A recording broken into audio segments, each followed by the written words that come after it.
Say what you wanna, but I'm here to stay, cause I'm a mean old lion.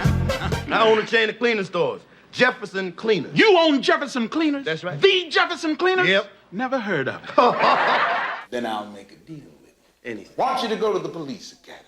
The police academy? Even if you never graduate, the training will be good for you.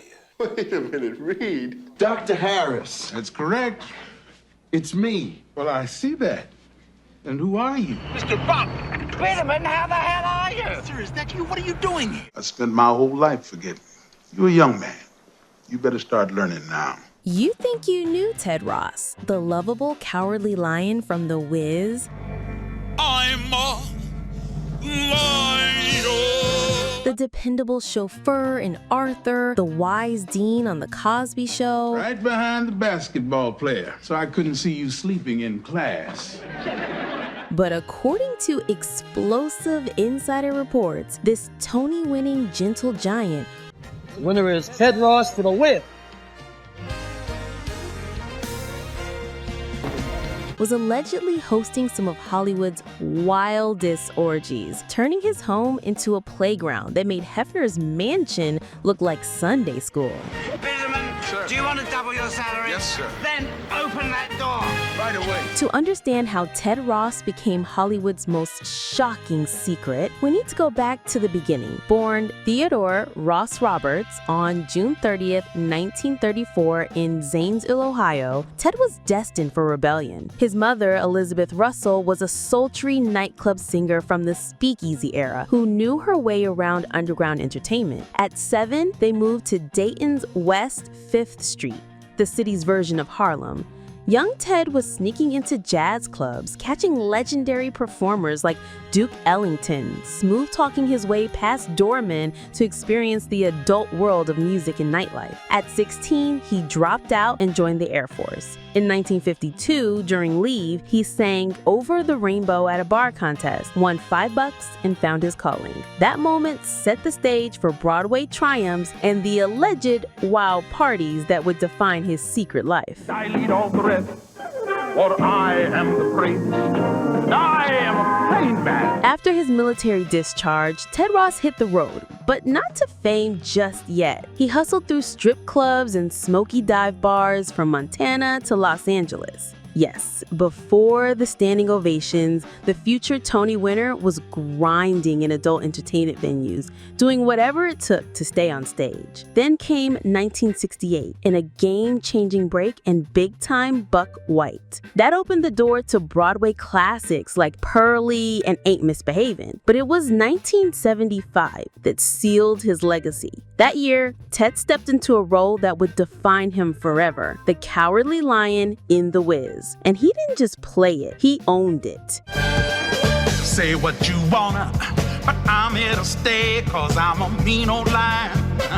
Tony Award, Best Supporting Actor, standing ovation. Then came 1978, and the game really changed. The film version of The Wiz hit theaters, and Ted Ross wasn't just in the cast, he was stealing scenes from icons like Diana Ross, Michael Jackson, Richard Pryor, and Lena Horne. His explosive entrance bursting out of that lion statue, cinema legend. It cemented Ted as a force, funny, fearless, and unforgettable. That momentum carried straight into the 1981 comedy classic Arthur, where he played Bitterman, the loyal and lovable chauffeur to Dudley Moore's drunken millionaire. Bitterman, Sir. do you want to double your salary? Yes, sir. Then open that door.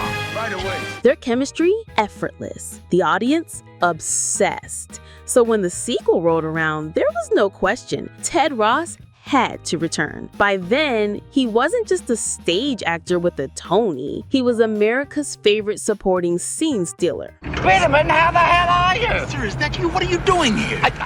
They said I'd never make it, Bitterman. They said the city would eat me alive. Television made Ted a household name. His role as Cornelius on The Jeffersons made him a regular in American living rooms, the loyal Navy buddy who embodied warmth and friendship. He appeared in multiple episodes, showing the kind of camaraderie that made viewers feel like they knew him personally. They called me George.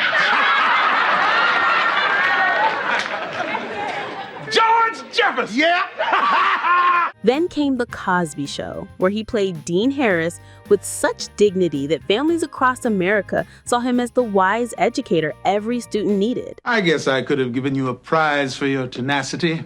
When you didn't know the answers, you always hung in there. Police Academy in 1984 showcased his versatility as Captain Reed. He was the steady authority figure trying to maintain order while chaos erupted around him. Ms. Harris? Captain Reed. Whether dealing with recruits or handling administrative duties, Ted projected professionalism and respectability that made him one of Hollywood's most trusted character actors. Now, here's where everything gets absolutely wild. While Ted was building this reputation as Hollywood's most dependable, wholesome character actor, the man families invited into their homes every week, he was allegedly living a secret life that would shock his millions of fans to their core. According to a bombshell revelation in a Rialto Report interview with adult film industry insider Michael Lawrence, Ted Ross was a big swinger and used to throw a lot of orgies at his house. Let that information marinate for a moment. The same gentle giant who played father figures and wise mentors, the man who embodied dignity and warmth on screen, was allegedly hosting some of Hollywood's most scandalous adult entertainment parties behind closed doors. The contrast is absolutely staggering when you really think about it. Monday through Friday, Ted would show up on television and movie sets, filming scenes like this professional interrogation in Police Academy. Can't you stay out of trouble? I mean, what's wrong with you? Last week, disturbing the peace. Week before that, destroying private property. Displaying the kind of dignity and authority that made him one of the most respected character actors in the business. But according to these explosive allegations, weekends told a completely different story. Ted's house allegedly transformed into something that made even the wildest Hollywood parties look like prayer meetings. We're talking about gatherings that became legendary whispers in entertainment circles, the kind of events that industry insiders would reference in coded language decades later, never quite spelling out the details, but always hinting at something extraordinary happening behind those closed doors. Mr. Walker, I'll thank you to leave. I have some charity cases you know nothing of.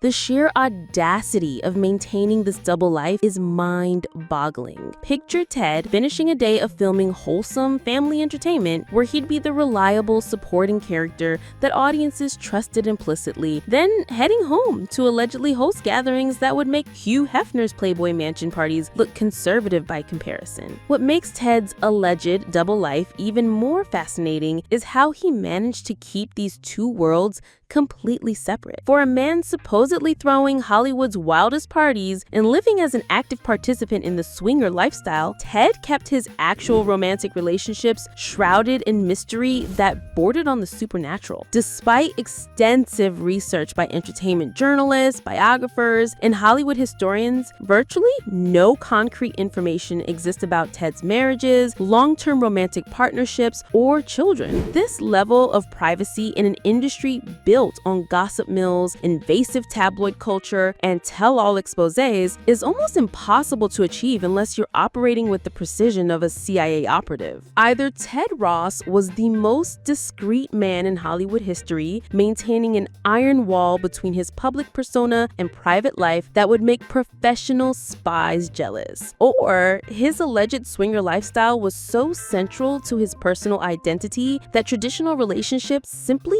didn't fit into his equation. The most emotionally revealing moment of Ted's later career came in 1990 when he returned to the stage to play Troy Maxson in a Cincinnati production of August Wilson's Fences. This performance marked the first time his family had seen him act on stage since that amateur contest at the Top Hat Bar in 1952, a staggering 38-year gap that speaks volumes about the emotional distance he maintained between his professional success and his personal relationships with loved ones. Now we got to ruin that team before they're gonna ruin us.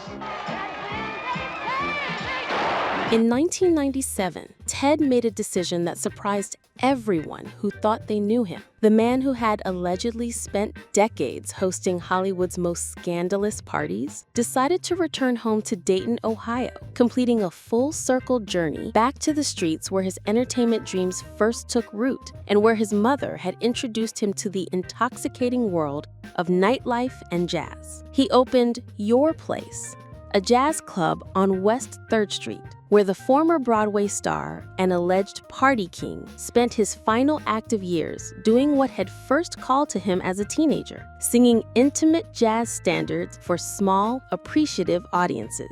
The irony of this career conclusion is both heartbreaking and poetic. The supposed party king of Hollywood ended his performing career in a quiet Ohio jazz club, crooning the same love songs and blues standards that had inspired him to sing Over the Rainbow in that Dayton bar contest decades earlier. His final major appearances showed the dignity he maintained right until the end, like this Police Academy graduation ceremony, where even in a small role, Ted commanded respect and brought gravitas to every moment. Why can't you stay out of trouble? I mean, what's wrong with you? Watching these later performances makes you wonder how someone could maintain such different sides of their personality with seemingly no leakage between them. In 1998, a devastating stroke confined Ted to bed, effectively ending his performing days. He died September 3rd, 2002, at Good Samaritan Hospital in Dayton, aged 68. Following his wishes, Ted was cremated and his ashes scattered throughout downtown Dayton, a final return to the neighborhood where his dreams had first taken flight and where his secrets would remain forever buried. To this day, more than 2 decades after Ted's death, no one has come forward with additional details about those alleged parties. No tell-all memoirs have emerged from supposed participants. No expose documentaries have featured former guests willing to spill secrets. Even his appearances on shows like Benson make you wonder how he managed to compartmentalize such allegedly different worlds with such seamless professionalism. I'm greatest thing happened to you since mother's milk, boy. Now, you want to join up with me or no? Ted Ross took whatever secrets he possessed to his grave, leaving behind only whispered rumors and the kind of mystery that proves you never really know what happens behind Hollywood's most carefully guarded doors. The biggest question that continues to fascinate entertainment historians is this: how did a man allegedly living such a wild double life manage to keep it completely secret for decades in an industry built on gossip and scandal? And if Ted Ross was hiding such dramatically different private behavior while maintaining his wholesome public image, what other beloved Hollywood stars might be concealing equally shocking?